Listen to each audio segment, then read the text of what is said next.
नमस्कार। कुछ विचार व्यक्त करना चाहेंगी। अगर भगवान ने जब सब कुछ तय कर रखा है तो मुझे क्या करना, ये कैसे पता लगेगा? भगवान तो अंतर्यामी है, सब कुछ भगवान ने पहले से तय कर रखा है। मेरे जीवन जीने का उद्देश्य क्या है? मेरे जीवन का कैसे पता चलेगा? अवश्य भगवान ने कोई चांस देकर मनुष्य जन्म दिया है। जो हम पूर्व के जो कर्म है, जिसमें दुख सुख जो हो रहे हैं, कभी सुख मिलता है कभी दुख मिलता है, और जो नया कर्म करना है हमें, वो हमारे ऊपर छोड़ दिया है। खेती दे दी गई है जोतने के लिए, और बीज दे दिया गया है। अब हमें कई प्रकार के बीज हैं, तो अगर हम चाहे बबूल बोते हैं या गन्ना बो दें, और जो भूमि है वो भारत भूमि है, बुद्धि दी गई है, और इसके बाद छोड़ दिया कि इसमें क्या कर्म करते हैं, पाप पुण्य, ये देखना है। अब अगर हम गंदे आचरण करते हैं तो नरक जाएंगे। भगवान ने निश्चय नहीं किया, भगवान ने तो कर्मों के हिसाब से जो कर्म का परिणाम होगा वो हमें मिल जाएगा। अब भगवान के चरणों में समर्पित करते हैं कि भगवान, आप हमारी बागडोर को संभालो, आप हमारे अहंकार को संभालो, आप सब कुछ ठीक कर सकते हो। ऐसे करने से हमारा जो है अहंकार जो है वो मिट जाएगा। कुछ सेवा करें, कुछ भजन करें, कुछ नाम जप करें। सिचुएशंस अगर हमारे फेवर में हैं और अगर हमारे फेवर में नहीं हैं, तो हमें अपना कर्म करना है।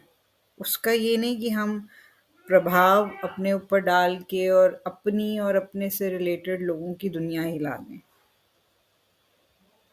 भगवान किसी के साथ कुछ नहीं करते।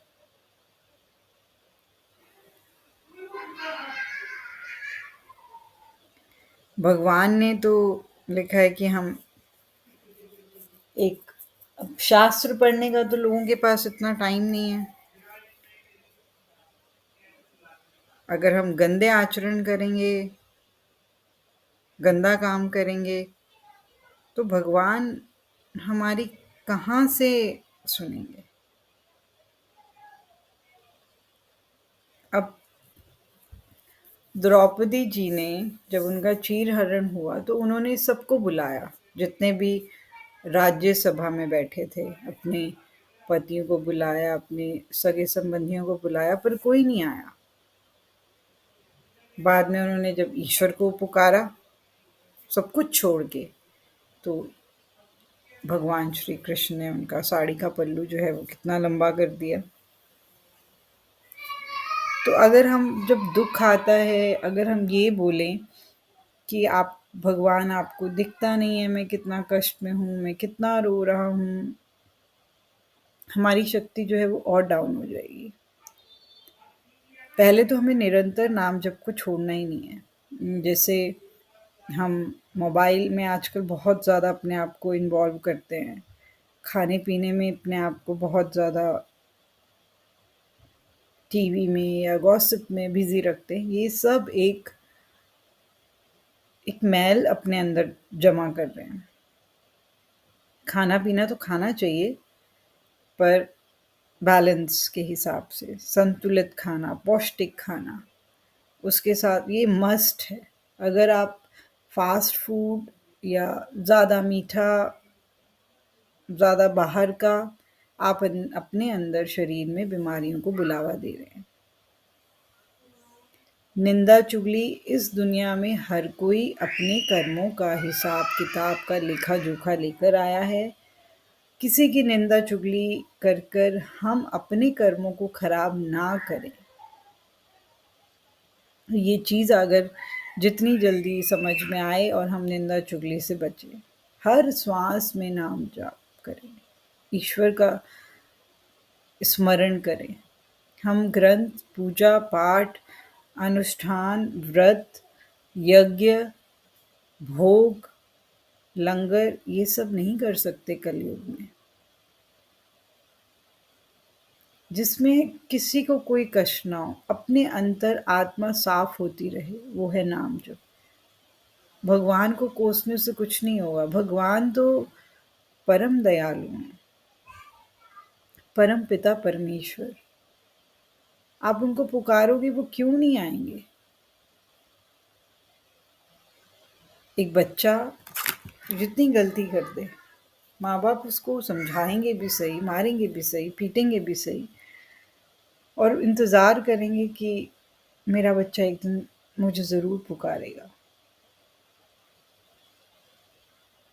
ऐसे ही भगवान ने हमें इस दुनिया में, इस संसार में मनुष्य का चोला देकर अपने आप का सुधार करने के लिए भेजा है। उनको ब्लेम ना करें। जैसे पेरेंट्स कई बार थोड़े से स्ट्रिक्ट हो जाते हैं ना अपने बच्चों के लिए कि नहीं तुम्हें पढ़ना पड़ेगा, नहीं तुम्हें खाना पड़ेगा, बट अल्टीमेटली हैं तो वो हमारे पेरेंट्स ही। बच्चे पर हक होता है और बच्चे का भी पेरेंट्स पे हक होता है।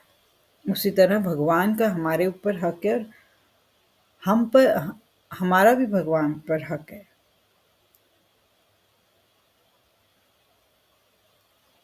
अपने कर्मों को ठीक करें, अध्यात्म मार्ग पे चलें, नाम जप करें। इससे जो एक सफाई होगी, एक शांति आएगी, एक निर्मलता आएगी, एक सादगी आएगी, एक संतोष आएगा जीवन में, उसका अनुभव आप खुद करें, ये बयान करने वाला है ही नहीं।